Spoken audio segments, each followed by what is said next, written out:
Hey everyone!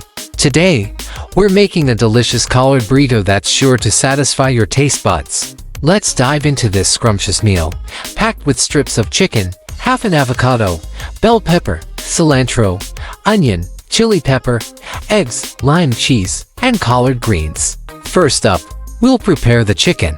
Cut it into thin strips and fry them in a pan with a dash of chili pepper and salt. To make it extra tasty, squeeze some fresh lime juice over the chicken.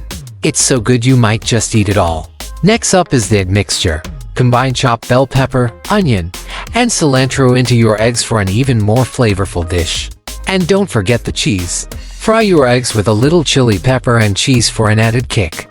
Now comes the fun part, wrapping it all up in a collard green leaf. Start folding from the bottom up to create a neat burrito shape. Finally, squeeze some lime juice over your creation for that extra burst of flavor. And there you have it, with tasty collard burrito that's perfect for a quick meal or snack. Thanks for joining me today in this culinary adventure. Don't forget to follow and subscribe for more delicious recipes and tips. Until next time.